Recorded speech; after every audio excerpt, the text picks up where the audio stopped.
आपको बता दें, मध्य प्रदेश में नई परिवहन नीति का विरोध किया जा रहा है। नई परिवहन नीति पर बस ऑपरेटर्स नाराज हैं।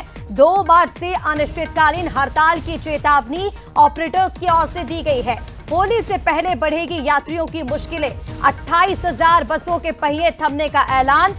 1.5 लाख यात्रियों पर असर इसका देखा जाएगा। प्रदेश भर में आरटीओ को ज्ञापन सौंपे गए हैं ऑपरेटर्स की ओर से। और इसी के साथ आपको बता दें, बस कर्मचारियों की रोजी रोटी पर अब इसका गहरा असर पड़ता हुआ दिख रहा है। परिवहन विभाग की प्रतिक्रिया का इंतजार फिलहाल किया जा रहा है। आपको बता दें, मध्य प्रदेश के भोपाल से यह बड़ी खबर। मध्य प्रदेश में नई परिवहन नीति के विरोध में बस ऑपरेटर्स ने 2 मार्च से अनिश्चितकालीन हड़ताल की चेतावनी दी है। 28,000 बसों के पहिए इससे थम सकते हैं।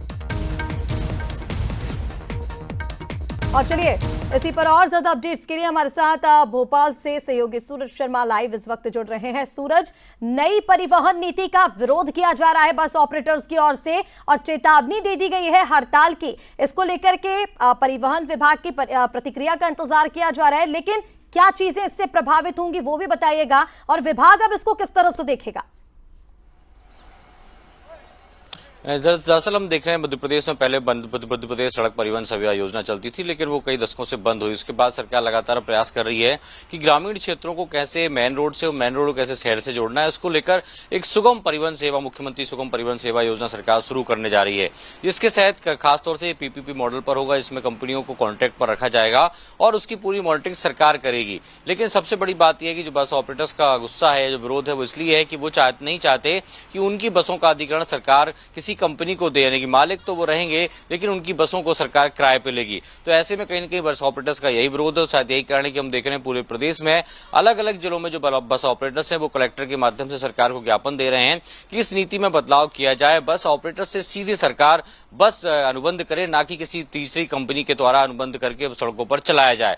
तो दूसरी का विरोध है। शायद यही कारण है कि 1 मार्च से नई परिवहन नीति जो है वो लागू हो रही है और 2 तारीख से माना जा रहा है कि मध्य प्रदेश में तमाम जो बस ऑपरेटर्स हैं वो हड़ताल पर जा सकते हैं। हालांकि अब सरकार बीच का रास्ता निकाल रही है। माना जा रहा है कि अलग अलग क्षेत्रों में जो बस ऑपरेटर्स एसोसिएशन है उनके साथ सरकार बातचीत भी करेगी और बीच का रास्ता निकाला जाएगा कि आखिर उनकी जो मांगे हैं वो उनको लेकर सरकार क्या कुछ ढील दे सकती है और उनकी कितनी प्रकार से मदद कर सकती है।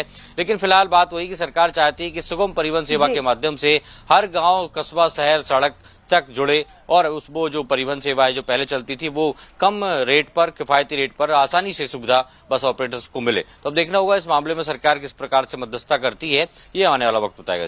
बिल्कुल सूरज, कनेक्टिविटी बढ़ाने को लेकर के कदम उठाया गया, लेकिन अब ये देखना होगा कि ऑपरेटर्स की जो मांगे हैं उस पर किस तरह से संज्ञान लिया जाता है और कैसे इस समस्या का जो हल है वो निकाला जाता है। तमाम अपडेट्स के लिए बहुत शुक्रिया आपका। आगे बढ़ते हुए